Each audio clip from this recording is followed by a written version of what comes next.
Visiting Chalamet, and now it's on my resume.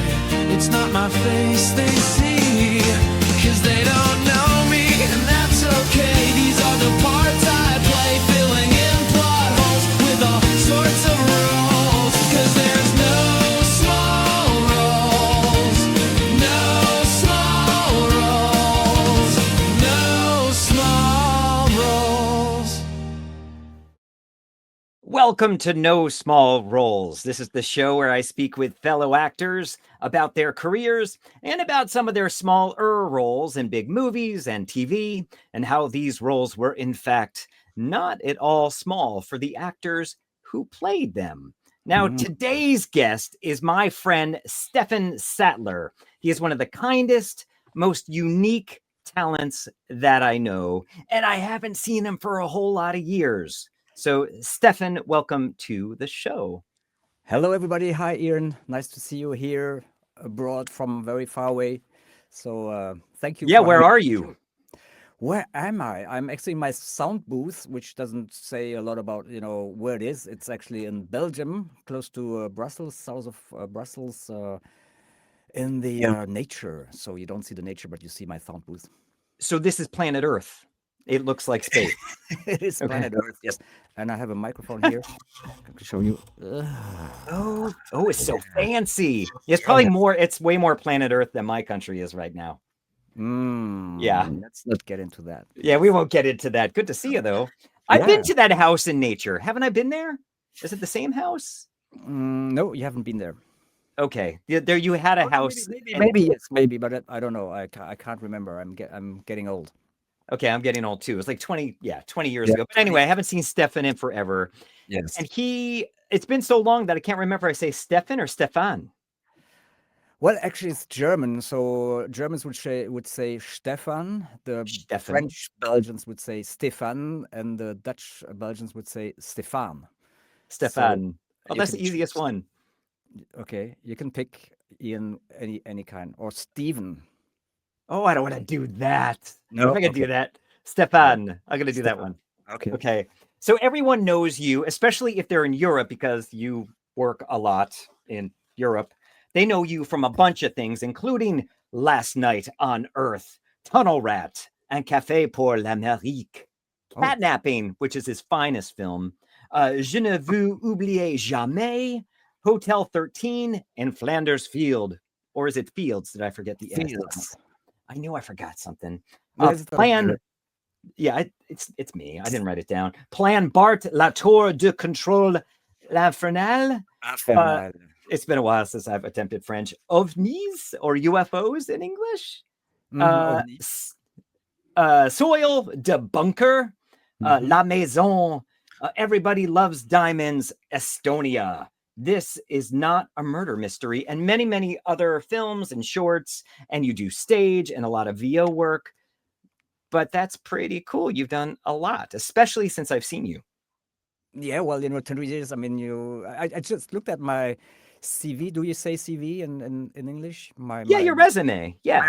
My resume. Your resume. Resume.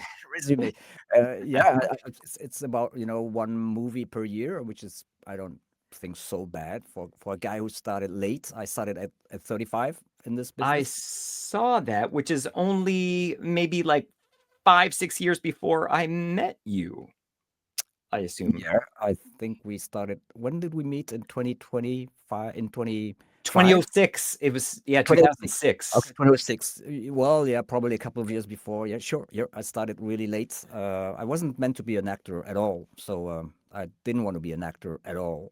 And well, that's what I wanted to ask you about. Actually, before we get there, yes, I need to ask you the very important question, which you may have seen before, which makes people quite emotional. I don't know if this is going to apply to you, but you prefer grilled cheese with or without tomato? With. Okay. Yes. And yes, would you call it a grilled cheese over there? Or would you call it like a croque monsieur? Croque monsieur. But you have also the croque madame, which is the same, but instead of tomatoes, you have an egg. Yes. We're not gonna talk about that. That's gross. Okay. Yeah. Do you like that? Well, I never take a croque madame. I prefer the madame than the croque, but I croque maybe sometimes madame. But no, let's not talk about that. Okay, yeah, let's not. I prefer the politics. Oh, you prefer the yeah, I guess Oh, so. Okay, we can oh, start. Okay, here we okay, go. here we go. Here we go. Um, Okay. okay, so you said, okay, so you speak French, you speak English, you speak German, you speak Dutch.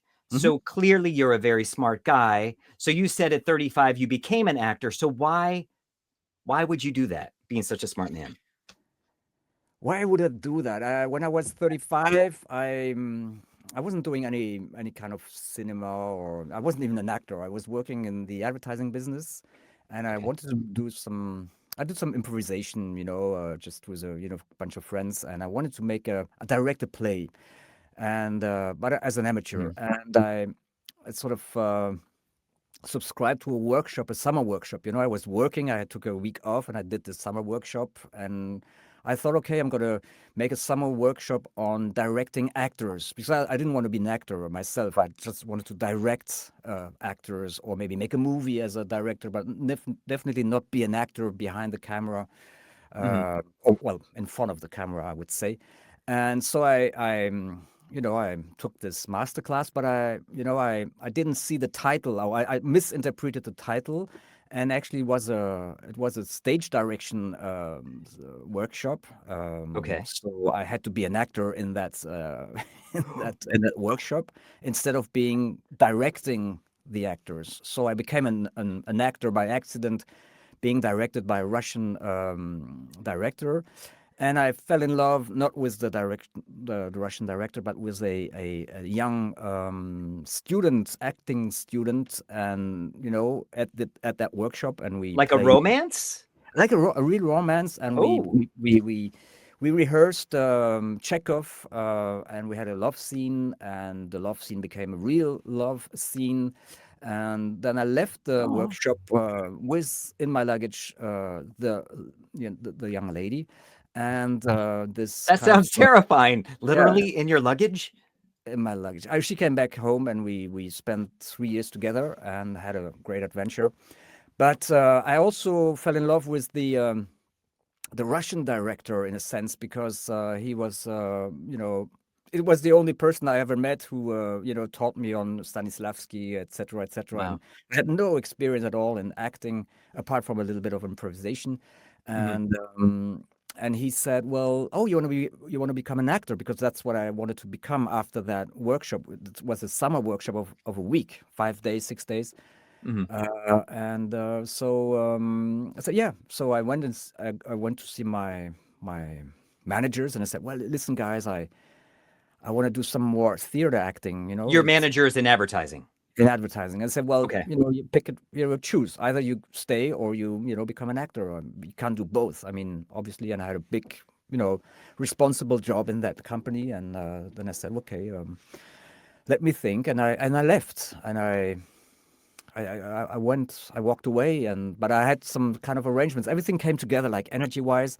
And this Mhm. Russian director called me maybe a couple of weeks later and said, "Listen, I'm giving a master class at the Conservatoire de Liège, acting I school." lived in Liège. You lived in Liège, Yes. and for it was like a special year for graduated actors. And he said, "You want to be my assistant?" And I said, "Well, yes, of course." And so my acting girlfriend and I, we went over to Liège, and we spent a couple Mhm. of months. I think it was 2 or 3 months, and so it started all very easily that way. But I wasn't still an actor; I was just being an assistant. And Yeah. then I started doing other workshops and met other people, and from there on, I built up my kind of career, if you can say so, which is now, yeah, it's like next year is going to be 30 years roughly. Wow. And in Yeah. Belgium, you can have a career in the arts without really needing to do anything else on the side, as long as you do book somewhat regularly some jobs, right? Because the government kind of supports you. People pay tax, and that keeps you afloat between jobs. Well, I started as an independent, I don't know how it works in the States, but I was really an independent. I had a business number, a VAT number, and I did some Mhm. consulting, next to my beginner jobs. I started, doing some voiceovers. I'm German, so Mhm. there was space for guys like me, and it all came together. I mean, like a puzzle, you know. I never really I never had to search for jobs. They flew in, and through contacts and, you know, this girlfriend and friends, and it all started like that. But I wasn't really an actor. I was like, I didn't wanted to say I'm an actor. I was like, you Sure. know, am I legitimate to be an actor here? I mean, I haven't done any school, you know. I've done something else. Imposter syndrome. Imposter syndrome, exactly. And Yes. it took me 10 years to go over that. And in the meantime, I switched from being an independent to the statut d'artiste, as we say here, Okay. which is actually a nice way to be, you know, sponsored by the government to, you know, in case or when you don't work, you get some, you know, unemployment money. That's To, amazing. yeah, but it changes. It changes. There's a big change in the system for the moment. People have to renew the statute, and I'm in the middle of that. In the meantime, Okay. I'm 63, Ian. So in a couple of years, I will be pensioned, but I still have a couple of years to go. And as an And once artist, that happens, you don't have to work. I want to continue. I'm not going to stop. This is like it's my best time now. For It's guys like me. fun. Yeah, Yeah. Oh, sure. that's amazing. Yeah, here we do not have that. You can get unemployment per se between jobs, but it is not easy. The US does not support the arts like Belgium. No, but it's getting less here as well. Money-wise, there's no more money left, so people are supposed to work, and I do a lot of other stuff. I mean, I do a lot of voiceover dubbing. I do business theater. I don't know if you're familiar with that. It's theater, but in companies where we play and you know we. I've done stuff like that. Yeah. Yeah, sure. Okay, so events, acting, stuff like that. Writing. I'm working on a how do you say a documentary on a neighbor. So I try and do a lot of things just to keep my head over the water.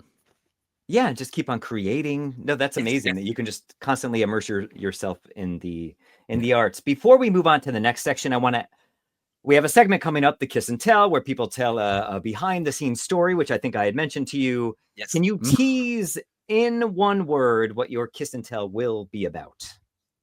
I got to get my not to get the job, but still have the job. Okay. That's more than one word. Okay. Well, What job? sorry? How about the word job? Job. Okay. Yeah, All right. job. I mean, I liked what you had to say. I don't mean to diminish it because I not know, to get I the know. job to get, yeah, that was good. Okay. So how do you go from this guy who, you finally get the stature of being an artist in Belgium to, how do you go from that to this? We were in that movie together. That's how I know him. Yeah. Yes. This was amazing because this was like again an accident. A good friend of mine, a German actress. It's like my double female. Okay. Can we say that? Yeah, like she's like the female version of you. Exactly. And she Yes. said, well, there's a guy, a German, doing a casting. Why don't you, you know, send your whatever You could say CV. CV, my resume. And so we got in contact, and I did this wonderful casting session. And the guy called me back, and he said, well, I'm gonna hire you for another role than the one you've been casted for. And that's how I ended up in that film, and that's the way we met. And What role were you cast for? I don't remember. I think it was like a side role, something very small. And Okay. yeah, I don't. There really are no small roles. I know there are no small roles, but it was this was a more the role I got was basically a supporting role, which I was really proud of to have, and I enjoyed it so much, and that's where we met each other. Well, having met you on this, because I was pretty green when we did this film. I'd done a couple of things, but not a whole lot. I am surprised to hear that you were so new to it, even at this time. You hadn't been doing it too long at this point. No, I never did a feature film with a supporting role like that. I was like totally green as well, as probably even more than you, because that's another issue we can discuss about, getting roles in Belgium as an actor, which is, a piece of cake. It's not a piece of cake. No, well, yeah, especially for me as an English speaker with horrible French, it was challenging to really get anything when I was there. I'm like, this was a fluke. But I don't have a way to get the footage of this in a good way, so I just filmed off my TV. But I want to play a clip from Catnapping.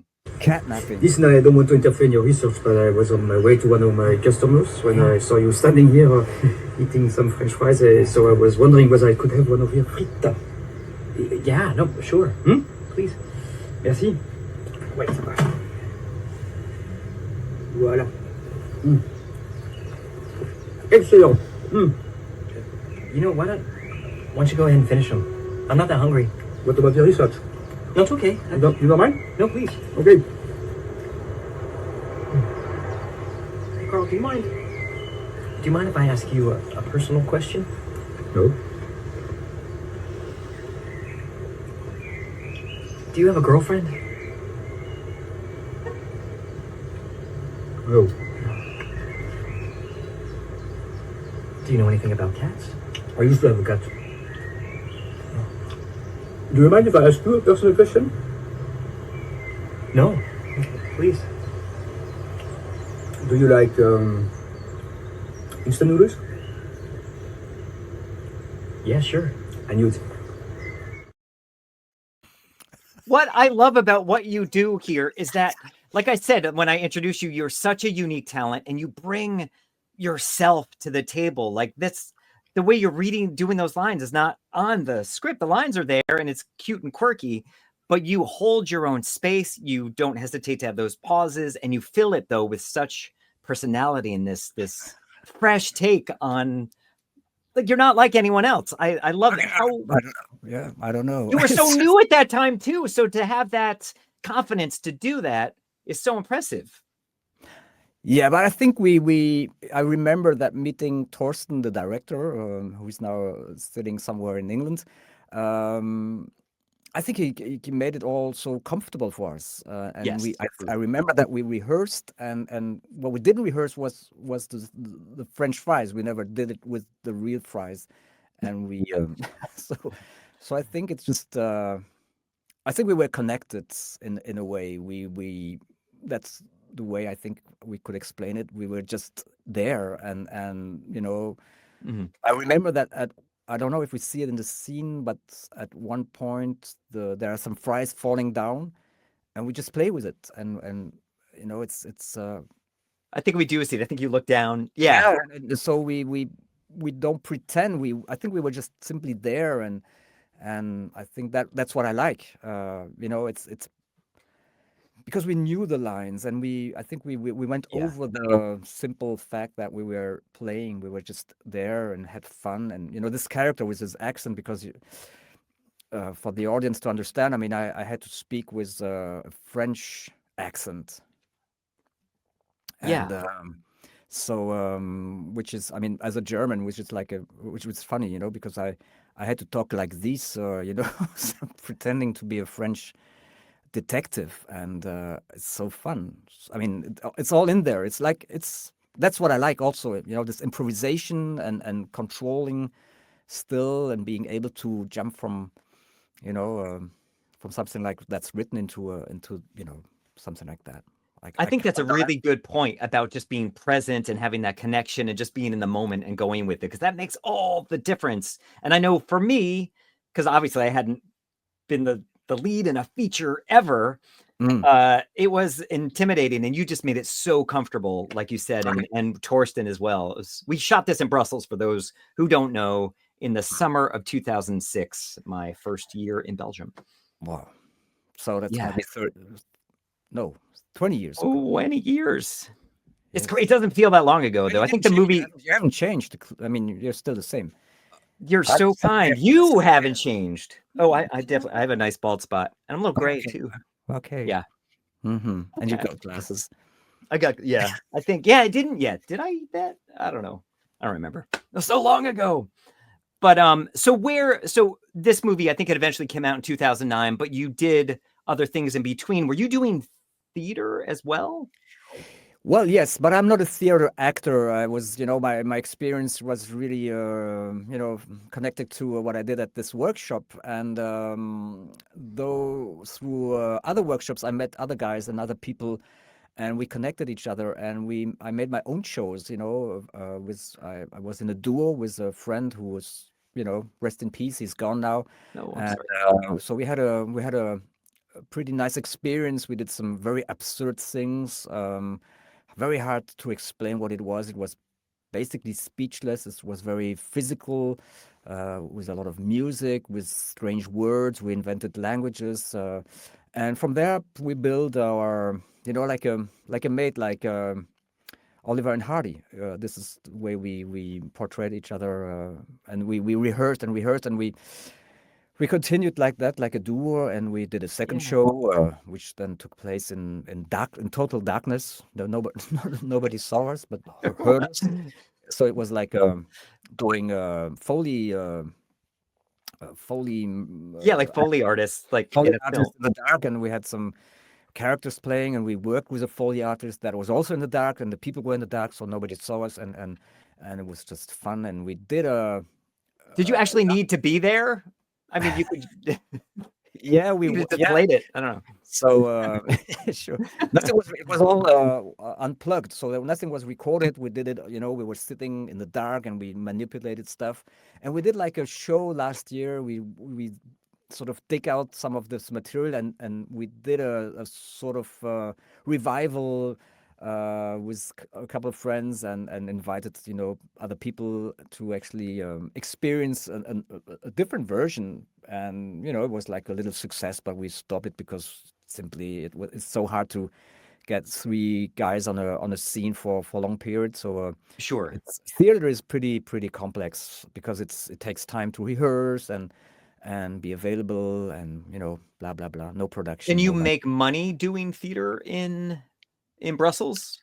If you have a it's like families. It works like families. I guess it's the same in the cinema. If you're not in a family, and families are, make people work from the family. So I'm not in a family. So I don't do. No, I wouldn't say that I make money with theater. I make money if I have a role in a film, but Sure. not with theater. But I know people who are really, in that league. If you're in the league, of course you can, you make a living out of it. My ex girlfriend, which I met on that workshop, Just a few back. Okay. I mean, she's a renowned actress, and she's a singer, and she makes a living out of it. Yes, of course. So you let her out of the luggage. I let her out of luggage. Exactly. I mean, she took herself out of the luggage. Okay, good. So she was able to free herself. Yes. So you said you're not really a theater guy. So I would assume your preference is film acting, or is it VO work? What is your preference? Actually, it's all of it. It's so different. I mean, standing behind a microphone is pretty easy. I'm doing that every day. I have my own not photo booth, but I have my own studio here. And photo booth is another film I made, which I wrote myself. It's another story. But I like jumping from one thing to the other. That makes it maybe difficult to have a career, if I can say so. But what is a career? I don't know. We all have careers somehow, and if we look back, we could say, well, I had a career, and I would have loved to do more, or this or that. Mm-hmm. And now, but that's a fact. So I think filming. I think as being a physical actor, I like moving around. And, Sure. and that's nice when you're on stage, or when you make improvisation, or when you make event sort of shows or stuff like that, or being a presenter or whatever. You can move. I think when you're acting in front of a camera, it's not always easy to move. You have those Sure. restrictions, and You get your mark, focus. It gets Yeah. your marks. And getting back to catnapping, I mean, we had our marks, but I at least I could eat those fries and be active and have something to do. And most of the time, you have nothing to do besides your lines, or you have maybe a small movement, but it's all very technical. It's all very specific. It's very depends on who you're working with, and if it's a big production, the stress Yes. level is probably much higher than if it's like an indie production. So I would say I'd for just the comfort, theater gives you this liberty because you are Yeah. never doing the same thing again, but it's all in one show, in one set. There's no backup. But it's like once the ball is rolling, okay, you're gone, and you can play for an hour, that as well. In the dark. But in the dark. But once you are, on camera, I mean, you have 1-2 chances to do it right, and then it's done. It takes like 5 seconds, 10 seconds, maybe a minute. It depends on what you're doing, but Or 5 hours, but it's in the film for 10 seconds. yeah, exactly. So Yeah. I just a very short experience. I had a couple of days on a murder mystery show that is going to be aired next year on national TVs, not only for Belgium but also I think Germany, Ireland. There are a lot of national production companies behind it. It's called This Is Not a Murder Mystery. And I play Sigmund Freud. And Sigmund Freud, I mean, is an old guy with a beard. And it took them 2.5 hours to get me the props on. Do you say the props? The makeup and the hair. the makeup, the beard and stuff like that. 2.5 hours getting it on, 1.5 hour getting it off. And so I stayed the whole, shooting day in that character. And it froze me into this old person, and one of the guys said, "Hey, why did you work the way you move? And this is like method acting." And I said, "No, it's just it's just the makeup. I'm frozen into this beard and the hair, and like glued into it." And it was awful because it gave me headaches. And, the waiting times are very long. It was Yes. very hard to talk because I had this beard, and I couldn't even And eat. food, eating. Yeah. Yeah. So I had to have how do you say, to drink With a straw. with a straw. Yes, Yeah. and so I couldn't hardly eat and speak, and I had a couple of lines, and it was not very. It was very boring and very stressing because of the way things happened. It was very exciting to do, but I was like, it wasn't fun. It wasn't really You fun. felt restricted. Because I was thinking having all the hair and makeup and stuff, because I love to like disappear. I'm more comfortable when I don't feel like myself in something. And so I was thinking like that kind of hair and makeup, that would be kind of cool. But then you have the physical restrictions that you can feel, and I assume they're distracting. Well, they because I like moving around, but if you're in a movie where you just have lines, Yeah. and you just it's a dialogue scene, and you have nothing physical to do, and I think it's I was glad when we could move. We had some lines where we had some movements, but it's so scary in movies. Yeah. with smaller roles. Well, I think you're probably like me because you're pretty high energy, right? Yes. And I know for me, sometimes playing some of these more serious and staid roles, especially in film and TV, I mean, that's all I do. It feels almost so restrictive to be on that mark and not be able to I don't know, just as a character, not be able to like free myself a little bit. And sometimes those can make me more uncomfortable than, say, a character that has a little more personality or a little more depth. So that's, do you experience that as well?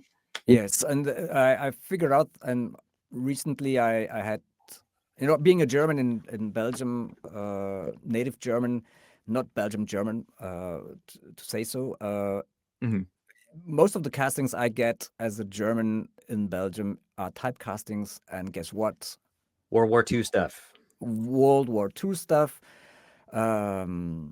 And so on. So now I did, I think, 3 this year, just, being, an officer, no, you say officier, Yeah, an officer or a Yeah, soldier or yeah, officer. yeah, Now I'm old, so I'm officer. yeah. So what I started doing is, I started smoking. As an, I used props, stuff, Yeah. whatever I can get into my hands. A book, I don't know, a prop, a cigarette. Even if I don't smoke, but Yeah. I'm a still not smoker. So that's what I did in Catnapping as well. I mean, this guy Oh, yeah, smokes yeah. because he's drug addict. So I make a small story about who this guy could be or what he could be doing, and if it and generally speaking, if it's a historical film, okay, of course, go ahead, smoke. Mhm. Today maybe smoking in a movie today is not well seen, maybe. Even in So Belgium? I don't know, but nobody smokes anymore. So, but if it's a historical stuff, why not? I did a film Yeah. for German TV. I play a journalist. It was like in this end of the 50s, so everybody was smoking. So, but Mhm. nobody was smoking in the film. So I said, well, this guy might be a smoker. And so I'm a smoking journalist, and so I try to find some little tricks. I don't know. It's the way for me to get around this. To Well, playing these kind of I don't know, restrictive characters that helps free you a little bit? Is that what you're saying? Or yeah, just it helps gives you me dig a into that character? gives me a consistency, I think. Because Okay. I'm a shy actor, I think I'm not somebody. Again, I didn't want to be an actor. I don't want to see Same. myself. It's you can put me put me in any role, but I don't want to see myself again. I don't have this ego to correct myself. I like knowing the technical stuff I'm doing, so if I Sure. want to see me just to be sure that it's okay. So I need to find some ways of because I'm not a text actor as well. I generally speaking, I don't like text, or the lines you get are lines we would never say, or you Yes. wouldn't say That's them the like that. hardest. Yeah, and then or you have just a one liner, and there are 25 people who have a line, and then you have to throw a one liner into it, and then you have to It's be like a there. house of cards. You don't want to be the one to screw up that one line in Exactly. the middle of this huge scene. It I happened to know me. It happened to me, and it's all awful of us. because yes. So I think it's even worse if you have just a one liner or just a scene where you at the end say some. Oh, sorry. Oh, May I it's the say something? worst. Yeah. So and yeah. I had this So big scene. I had one line, and we're just running through it before we filmed it, and they're like da da da da da da, and then I have my one line, and I'm like, what did I forget? Huh? What is my line? I'm like, I know I only have one, but when you fixate on it, it is so hard, and like you could be the one to screw it all up, and then yeah. I screw it all up I screwed it up, and nobody did say anything. And I noticed that other people have screws ups, and big stars. I all the Yeah, time. all the time. So, but I think that's the way you actually deal with it. If it turns against yourself, being negative and stuff like that, then it's bad. But if you can just, I just had this experience this summer. I mean, huge actors, German actors, and okay, the guy just forgot his lines, and he was stayed calm, and he said, "Okay, we do it again," and he did it again, and there was no sweat coming.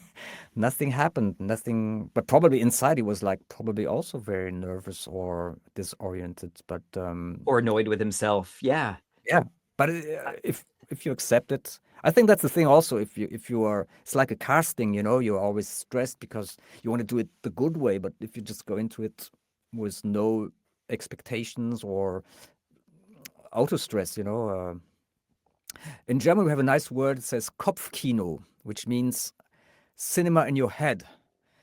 So Okay. if you have a Kopfkino, means basically that you have a story. You tell yourself a story about how awful it's going to be, or how difficult it's going to be, or how bad you're going to be. So I Mhm. think if you stop that, then you can start really playing, and maybe that's what we did when we had our scene in Catnapping. Yeah. We just did it, and I don't know if I we think said the that's words that were written. I guess I don't know. I don't remember.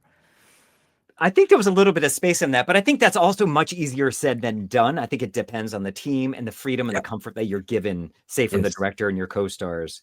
I was Yes. working on the guy that plays Captain America. I was working with Yes. him on something, and they had this big camera move. They had to move a table. Camera goes in. He's doing this big court monologue, and he kept on screwing it up, and he was so annoyed with himself.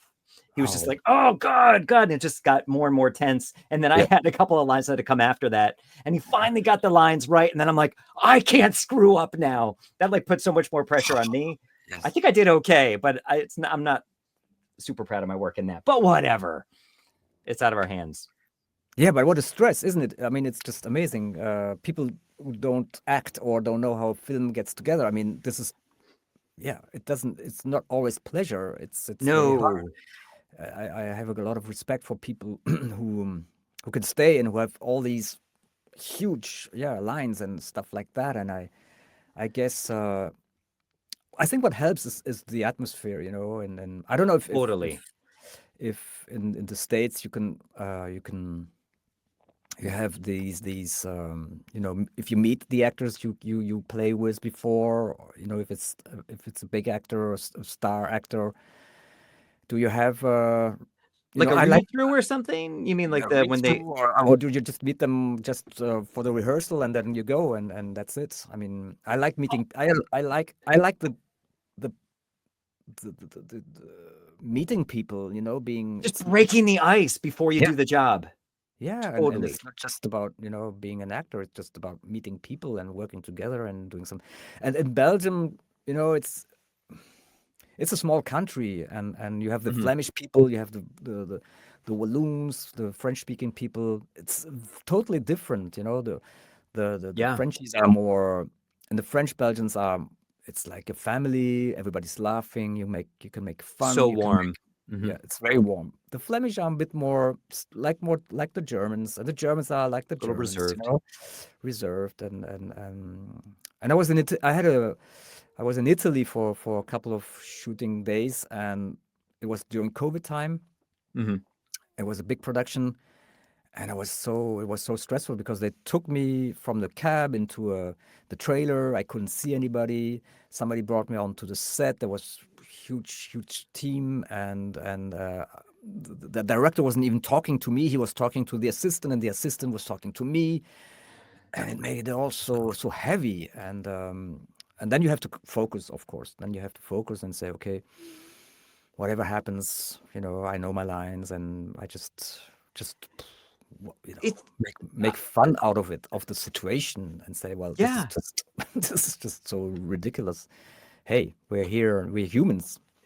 Yeah, it blows my mind because this is one thing that I would say comes up in most episodes, that it's like when you arrive on set, especially like here for a lot of TV shows, you arrive, you just do the job. You don't meet people in advance. You sit in your little room. They're like, okay, let's go, do it. And then you're like, I haven't met you. We haven't broken the ice. And I've been on sets where you're opposite a pretty big actor and they just don't even say hi before you do the lines. It's like, just break the ice. Yes. Or there's this actor, I'll even say his name, Eric Stoltz. I had this audition with him for Madam Secretary, and I have the callback audition with him, and he's reading the lines with me. We make this great connection. He's very nice to me. I arrive on set because I booked the job, and the AD is like, oh, this is Ian. He's like, I know, I met him in the audition. I was like, okay. I was like, what a way to start the day. Okay, I thought we had, it was just so uncomfortable. I'm like, why? Like, just say, oh, hey, nice to see you again. Anything. Just break the ice. Does that mean that the people are on the other side are maybe frustrated, or I don't know, or maybe they want stressed? To be stressed. They want to focus, Sure. and they don't want to have all this. That's why they keep us apart. That's why we get into a trailer and just stay focused, because it all costs a lot of money, and Sure, true. And I think that is another stress factor. And I don't want to get into the. I didn't choose to do that because of. I don't want to be more stressed than I already are. So that's why I probably work less than I could. Maybe, I don't know. I haven't really pursued. I don't have an agent, because that's another story. I'm going to ask you about that. Yeah, do you don't have agents, or do people? Yeah, how's that work? It's totally forbidden to have an agent. It's like, oh, really? prostitution. If you have an agent, it's you Wow. have a, yeah, that's the idea. I'm a So prostitute. yeah, I'm a prostitute. So you don't have it, unlike Germany or France. So Mhm. so you have to fight for your own rights and So you have a direct connection to casting then, which is be Patrick Hella or something in yeah, a you have couple. casting agents. I mean, casting, yeah, agencies, Yeah. and some of them are actually actors themselves. Mhm. Sorry, and Yeah. so, but you don't have an agent. You can have an agent, but you have to go to France or Germany. Huh. But if you don't have to have an agent in France, you have to have a phone number in France because they're not going to call you. Or you have to have a really good connection network. And because I got some friends who have international casting agencies, I've never done that. I've never took time, send my show reel. My show reel is like outdated totally because I don't have time. I just do too many things, which Yeah. is, yeah. But I should do it now. I say that every year. And Well, if you need help, let me know. I was able to grab a couple of things of yours, but I wanted to ask you, and I'll actually, because you were saying, being in Belgium, you often have to play these roles, often, the World War II German characters, and mir doch von seinen schönen Schauspielern. Ja, ich habe sie direkt neben dich platziert. Ah, du bist voll hellsehrig. Nee, das ist der Live-Sending, Propagandaminister. Ja, Es ist eine Ehre, Herr Propagandaminister. ja, gleichfalls. Helmut. Jetzt geht's voran. Wahrscheinlich hat Ihr Zug Verspätung. Das norwegische Verkehrswesen, da müssen wir Zug reinbringen.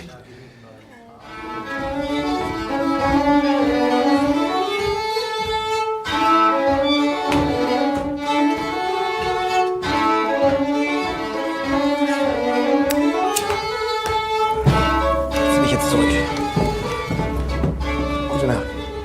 are you comfortable in playing these roles, or are you? I mean, I know we just talked about holding a book or smoking a cigarette to try to get and find something in them, or do you hate that a German has to play these roles, or would you rather be a good person like you that gets to play these characters and obviously not have some jerk? That's so many questions in one, but answer it as you wish. I think now, after, I don't know when this was, like, you probably have a better view on. I think when it was this 2022 for that one. probably, yeah. Shot in Belgium. It's the first time I saw these. I think I don't mind. Getting into these roles now. It's because it's every time a new version, a different person. It's kind of okay. It's like okay. I'm gonna do it again and again, and And, You mean and meaning a different character or different director or filmmakers? How do you mean by a different both, person? because I Okay. did a SS to say guy. I'm shooting Jewish people. This is a scene. I just did a shooting in Paris this Mhm. summer, and I'm a sort of head of the KZ, so the Auschwitz. Yeah. How do you say that? The prison Yeah. imprisonment, and I don't want to go into the story, but I have Sure. a very strong role. I shoot people really in the face. I'm really awful person, and Yeah. and once I'm in the person, I basically don't care. I just play the thing, and I have fun before, and maybe not too much because it's a serious scene, Of course. and but everybody's laughing at I mean at at a certain level. People are, because it's so hard to imagine, and so You we have to have to lighten the mood, I imagine. lighten up. Otherwise, So it's too much. we're in a movie.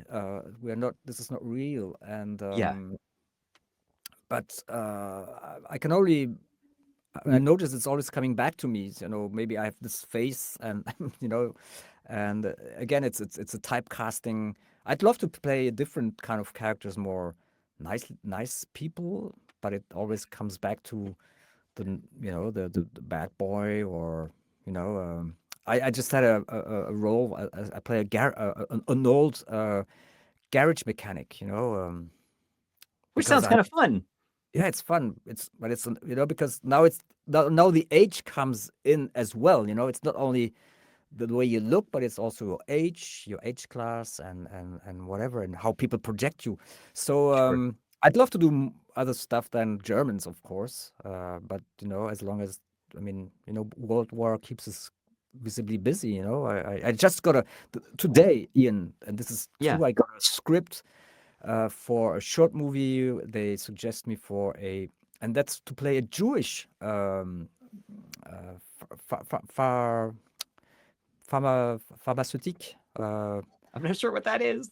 A guy doing medicine. How do you say? Oh, like a pharmacist? Pharmacist. What? Okay. He's a pharmacist, and and I was just so amazed because it's the first time somebody offers, to me, a pharmacist, How refreshing. a Jewish pharmacist, and so I'm very curious to to see if it's going to work out. But So you have the audition to do? You still are? Well, it's self-casting. I don't know. I mean, self-castings. I love it. Self-taping at home? Yes, self. What do you think of that? It gives you a lot of freedom. Yes. It makes it sometimes easy because, generally speaking, it has to be done by tomorrow or yesterday. So you don't always have time to learn the lines. So I have some tricks to To read off the side. or have some, whatever. So, but still, I don't know. I like being with the director in the room. a casting session. Yes, of course. I'd rather prefer that. But just to save time and that's okay. That's okay. This is the way it's going to work here. I have to do it in the next couple of days. I love it. I love self-taping. I'm not very.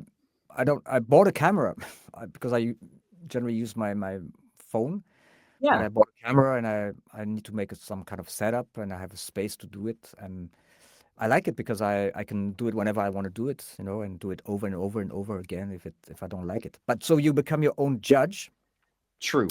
Which is a bit I don't know, how you stay neutral. I mean neutral.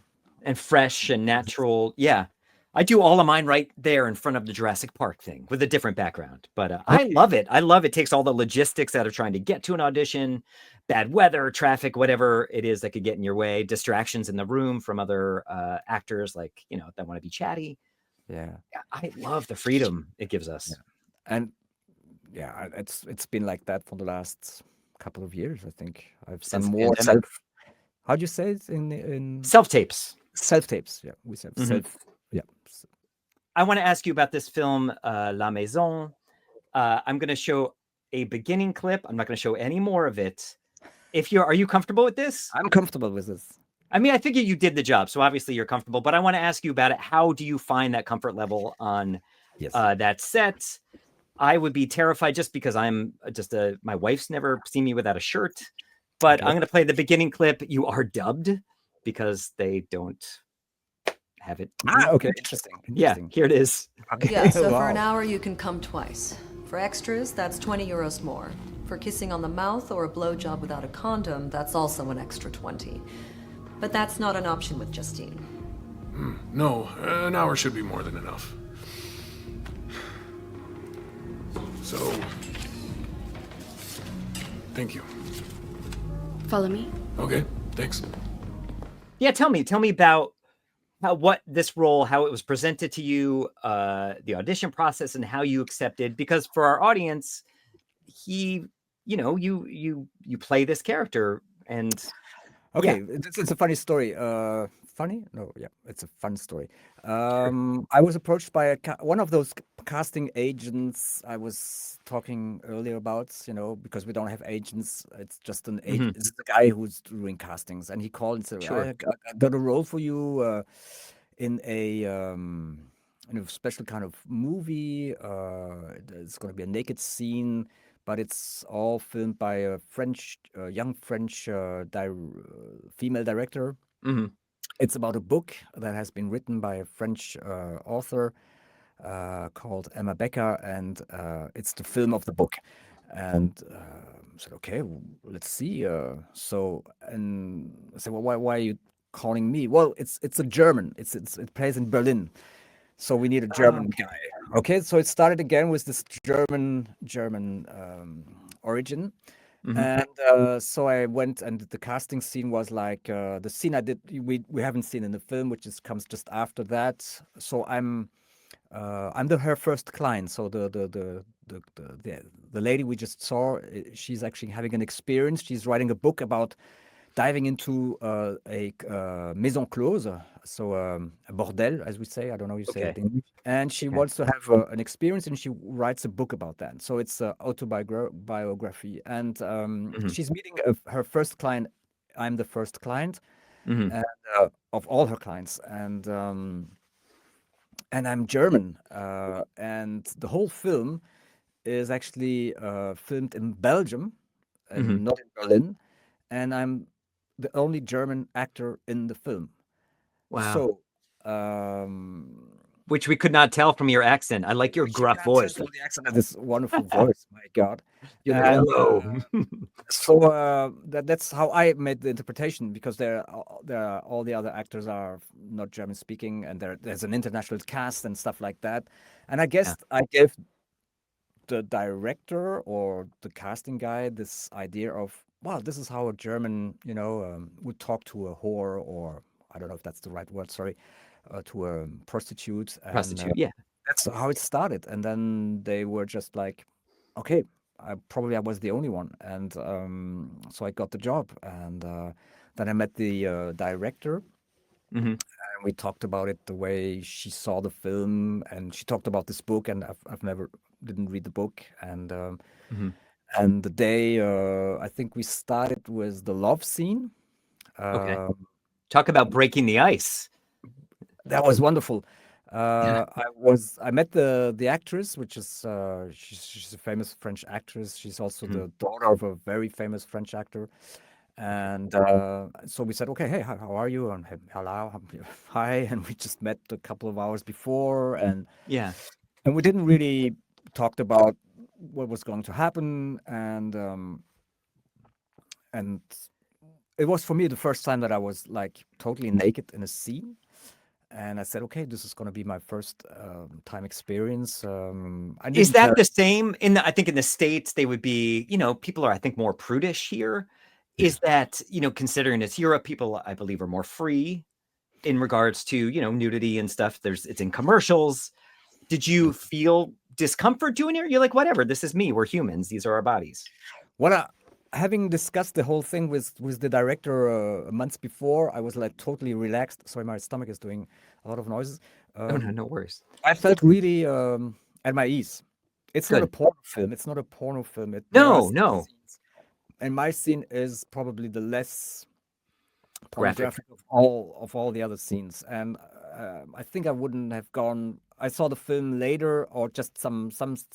I didn't see the whole film. I saw some scenes by chance, by accident, just the sex scenes, by the way, on making a research on myself, and I jumped onto a website that only shows nude scenes by actors. No. Maybe you've that's been great. on there. Have you seen that? I don't know. It's so amazing. And so I saw my scene amongst other scenes of famous actors that are naked. I don't know that it even existed. And so my scene was like a very easy peasy. And so there's nothing too, like you said, it's not too graphic. It is a drama. Yeah. So it's not but it requires a bit of freedom. Yeah. And because the team was very small, we went into this room and we rehearsed it, and I was okay. I was just walked naked, and I said, okay, this okay. The fear was gone, There was nothing to be ashamed about, and I just, this was a first and last time experience. I'm not sure I'm going to do it again. Well, depending on the opportunity, you never know. I mean, I was called from another guy, and there's a German series coming in production, and this was it's about the pornographic world, but it's a series, and so there are a lot of clients again, and it's a comedy, and I said no, I don't want to do it again. It's just I don't see the purpose. Unless maybe it's a great character and Yeah, and it's just okay. It makes fun of the characters because it's not the real theme. Is not really the characters as such. It's more the the what's happening outside of it, and it's making Mhm. fun of these people who abuse and Yeah. I didn't see the point. I said no, I'm not gonna do it. No, no, doesn't. It's not worthwhile doing it for me. But in this case, it was really fun to do because technically we had a lot of issues on how to film because the camera is on me and then she becomes the camera, so she's sitting on me and the camera is sitting on her and we are all on one bed and it's like there's nothing sensual It's the about the opposite of erotic. Of exactly course. the opposite, and we are just laughing and then it's done and It's such a weird business. It was. Do they have? I don't mean to fixate on this. I'm just curious. Do yeah. they have like here since like the Me Too movement? They've had intimacy coordinators on set, making sure that the male is, the both partners in the scene are both comfortable with the scene, and they I didn't rehearse meet through any each of piece. those. I didn't meet on any of those. Maybe there was some, probably, Okay. but I wasn't. We didn't. I mean, maybe Yeah, we I were think that's the just thing. we They put him didn't. in the room. They're right next to you. Be like, "Are you comfortable with that?" If he puts his hand here, that kind of thing is what they do now. And it was. Yeah. I was like even very prude, because and then the director came and said, no, go ahead. I mean, she was like she wanted more, So I started very soft and she was no, go ahead, go, and have fun, Yeah, So I mean, because you're the client, he's paying money, and yeah, yeah, I got you. so and I said, well, okay, but there's a partner, so so we had to agree. I mean, that's the way I started this experience, very soft Yeah, and respectful, and then I got green light, basically coming from a woman and from the actress and the and to woman make director. it more real for their project. Yeah. Mm. I want to ask you. I got another clip from another project, and it's very brief. I'm not sure if there's more. I just kind of skimmed through some of these, but Oh, this is from in English UFOs. Monsieur le directeur, j'ai Monsieur Valéry Giscard d'Estaing en téléphone, il voudrait vous féliciter. J'arrive. French series, a lot of people in the series, a lot of small roles, and okay, But you have that to makes do the the job. whole and all That the makes the plot whole it thing. makes the story move. Yeah, It is so amazing. When I look at a series, I say, my God, how many people are there? And oh, this guy just had to come in for one word, or he just, and it's very close to being an extra, basically. I mean, we're just okay. We're professional actors, but sometimes it's just a couple of lines, and then that's it. And but that's but how it we has, build a resume and build the opportunities, and yeah, which and leads it's to the experience, next. and I think they know that they can trust us. Otherwise we wouldn't be there, and we know how it works. And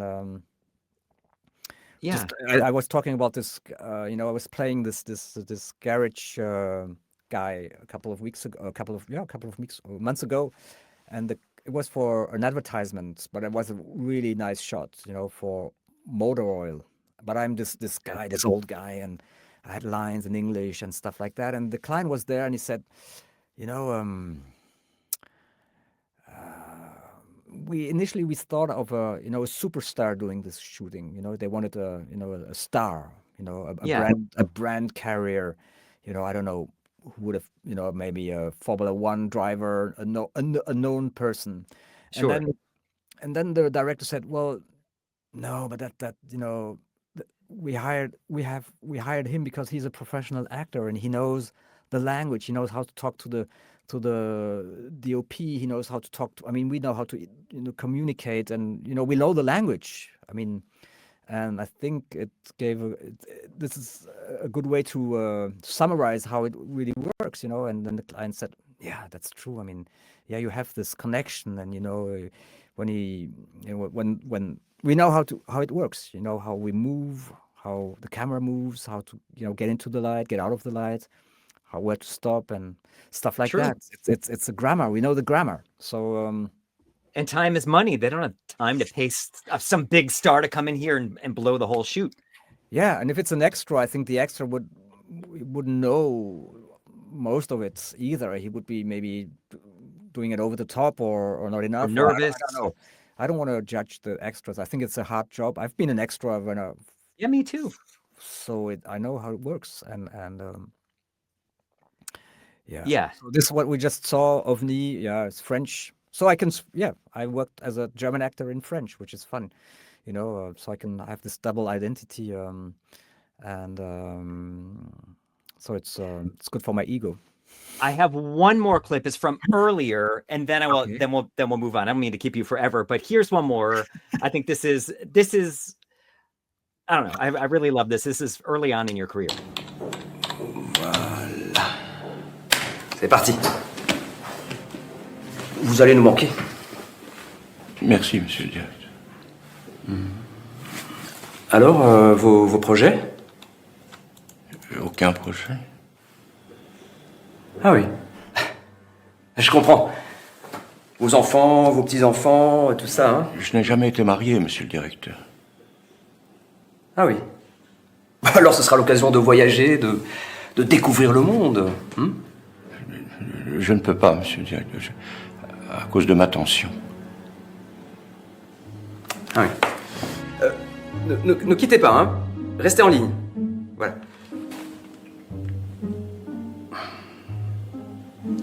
Je dois vous laisser. Vous ne comprenez pas? Tous mes voeux de bonheur, Pierre. Au revoir. I just wanted to play that. It just shows like how great and unique you are, and I love that you bring yourself to all your characters, whether they're large or small. Again, no small roles, but No. I love you. This was a short film from a Luxembourgian director, and again, yeah, I play a boss and I fire this old guy. And You're so funny and just like whatever. Yeah. So again, yeah, it's. I think yeah, I think most of my characters are like this, and this kind of humor and black humor, and so there's part of myself in there, obviously, and I don't think anyone else could play it like you play it there, which I think it makes you such an asset to any project that chooses you. And I want to see more of them let you play these characters. Then we get to see in some of the bigger ones.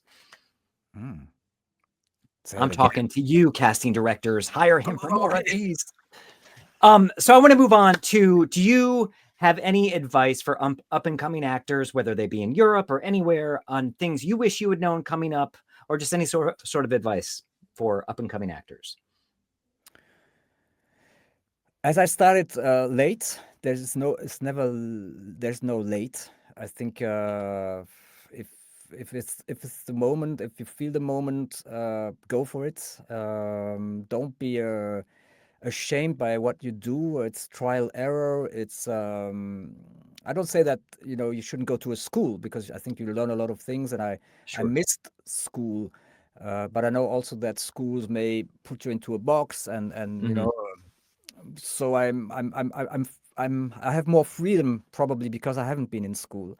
But I know that having done school and university in my old days in the advertising and communication industry, I know that it gives you some luggage. So I don't have that luggage, and I got it through experience on the fly. So definitely go and try and be patient, and don't say no. Just say yes and try and there again, and there are no small roles. Yeah, role is so important, and one piece of advice is that because we all depend on something happening, we wait, and is there a casting coming? What's the next film, and who's doing what, and so do your own stuff, make your own movies. That's what we did, Ian. Remember, some stuff we just wrote stuff and we threw it on the camera, and it is always somewhere. It's gonna end somewhere, even if it doesn't get finished ever. Still, we got to do it. Yes, we got to do it. It's exercise. It's never lost. So my piece of advice is, if I'm 63, I would even start now again, and just don't look at yourself don't criticize yourself or criticize others, because I think Yoshi Oida, Google it up, and he will. said, if you criticize an actor, it's actually criticizing yourself. Which I think is a nice thing to say, because if you say, well, this guy looks how bad he plays, I mean, then probably it's something that you could actually relate to yourself. And so I try not to criticize people and or say that I could do it better, or Sure. I won't be able to play what you play, and upside down, or I don't know. I think you could play what I play. It's always different. It's True. always different.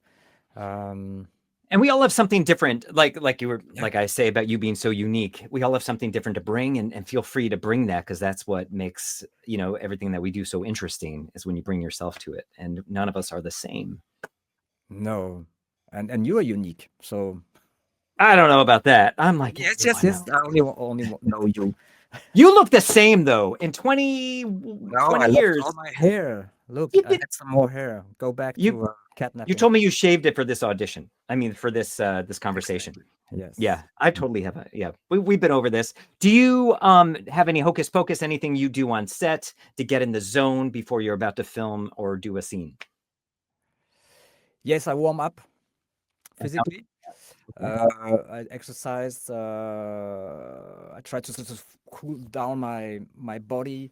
Sometimes people look at me because there's nothing physical, because if you have just a line to say, well, why do you warm up? Well, because you play with all your body. Sure. Sorry, no problem. It's alive. It's live. It's my uncle from Germany. Hi, uncle. Sorry. I like the ringtone. Yeah. So this is what I basically do. I don't drink alcohol. No drugs, no stuff like that. I think I use my own. You mean ever, or just the day before a shoot? The day before shoot, the day where shoots. I actually stopped alcohol totally since the beginning of the year. I'm not a big drinker, but people said, well, why do you stop drinking? Because you stopped drinking. I never saw you drink. But I said, no, I really stopped that glass of wine, the social, beer or stuff like that. So, but no, I don't drink, and I try to I rehearse my lines nonstop, all the time. Same. Way too much, I think. Me too. I do too. I overline. You just want to make sure it's there when it's time. And when it's supposed to be there, then it's not there. Yes. Then I started saying, well, okay, it's not important. I know my lines. And I think that is something, because memory and stuff like that, I'm working on that. Sometimes you have you have the script lying around, and you say, well, I can look at the scripts. Don't do that. Get rid of the scripts. You know your lines, because it doesn't help. It's contra. It works against you, actually. Yes. I have the script here, and then you're out. And then it's not there when you need it. No, it's not there. So you know the lines. You know that you know the lines, but again, this is the Kopfkino. Trust yourself. Trust yourself. I have a kind of warming up exercise. I won't be able to do it here. It's like a salute to the sun. It's coming from a workshop on clowns. Okay. But I guess it's more like a yoga kind of exercise, and it's actually you're standing on one leg and you bend over and you spread your arms and you spread one of your legs. Okay. And then you just breathe in, and then you just salute the sun and stuff like that. That can be kind of hard in one of the trailers they give us sometimes. Those tiny little trailers. Yeah, I don't know if you get those in Belgium, but I've only been in a trailer in Italy. Okay. An Italian trailer, yes. Fancy. This brings us to our kiss and tell. I think you have a guest coming soon. So she's already there, but it's okay. She tell her I say hi. I will say hi. You said your word was job. What is your kiss and tell? I hope I'm not misinterpreting kiss and tell, Ian. We'll find out. It's is this like a story we're not so glad about? Is that It could be that. I mean, I personally think those are more fun, or it could be something you're like, that was the coolest experience ever. It's up to you. okay? I'm on a casting. Somebody calls me in. It's for a big role, German Nazi, blah blah blah. But Yeah. you know, a really serious job in a series. It's a co-production. They call me in. I do the casting for more than 1 hour, and again, I got the script. It's a monologue. It's in church. The guy has a sort of, he reads, doesn't read, but he has a sort of, at the funeral, he has to talk and make a speech. It's a speech. Okay. And so I get the speech written in, well, translated from Flemish into German, which was like that. And I said, well, listen, guys, I don't have time to learn that speech by heart by over tomorrow. So I'm gonna read this speech, okay? If you're okay. No, you have to learn it. I said I don't have time. I'm on In one staff. day. 1 or 2 days, maybe the weekend. I need more time. Okay, okay. So I get in. I'm the only actor. I'm with the director, which I didn't knew, and who's also a co-director and actor in that series. And we worked like an hour on that speech, and in German. He's okay, and he makes me play it different ways, different tonalities, very strong, very laid back, very nervous, very uninterested. I said, okay, great. I got it. I got this. I mean, I don't see anybody doing this than me. I know it's just a monologue, it's just a speech. I didn't even know how many days were involved because so I get back after the hour. Thank you very much. And a couple of weeks later, they say, well, sorry, you're not on that role, sorry. I said, well, how come, there's nobody else, because there are no German actors in Belgium apart a couple of friends, and nobody was on that, on that casting. So I said, okay, damn it, what happened? And they didn't tell me. They didn't say anything about, why. And, you never And get. you spent an hour in the room with this director? That's crazy. And no feedback. It all comes from the production. No feedback. I said, also. So I was really, really pissed off and very disappointed. And I said, okay, maybe this was the worst, probably casting I ever did. I was so shit. I didn't know my lines, and but I told them, and okay.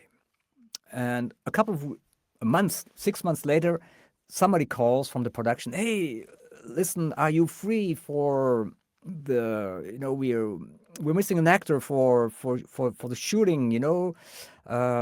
It's with another German actor, and it would be great if you could do that counterpart because and the guy actually who called me said that it was the other director who asked for me to be there. And yeah, we need a German actor for this other German actor. Okay. Can you send me the scripts? And I get the same script I did for the casting. The monologue. Yeah.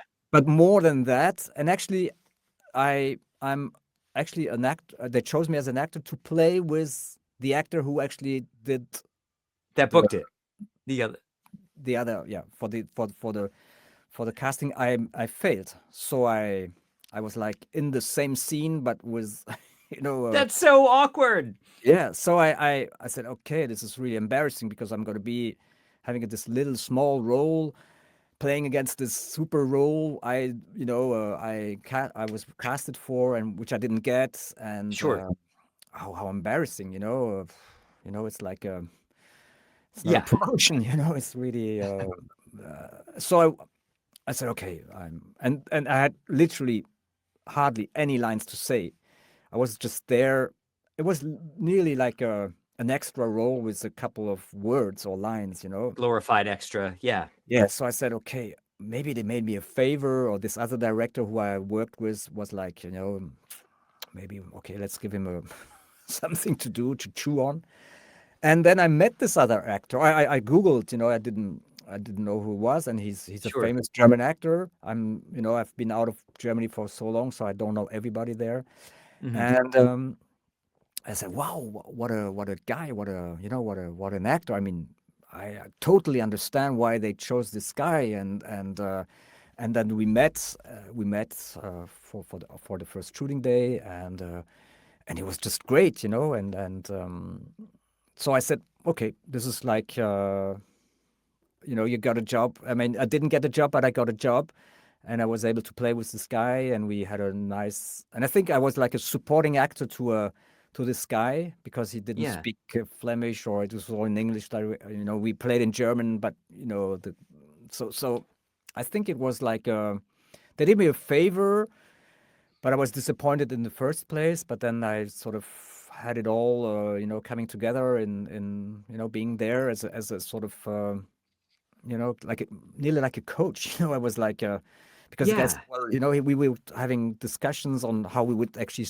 I was his assistant basically in the film, and so I assisted him not only as an act as in the role, but also in the film, and because I was like dubbing all the time between what people were saying, and because he wasn't Yeah. speaking Flemish, and so it was like weird, okay, that's the rule, and actually, I don't know why they didn't take me at the end, but maybe because of pure co-production reasons. They had to get over some German actors from Germany because money Sure. comes in from Germany, so maybe it didn't. And you said he was somewhat well known too, so maybe that He was helps well get a little known. more Yes, he money. was well known, and he Yeah. was really. He was like, I said to myself, of course, I mean, Yeah. yeah, sure. I've, in my advertising career, I had to do castings for some advertising shootings. So I went to casting agencies and I had to cast people. Yeah. And sometimes as an actor, you could say, would I cast myself in that role, for example, Mhm. And sometimes you can say yes, sometimes you can say no. And most of the time I say, no, this is not a role for me. I don't see myself. And this is where it started with Torsten, because I was casted for something I didn't do at the very end.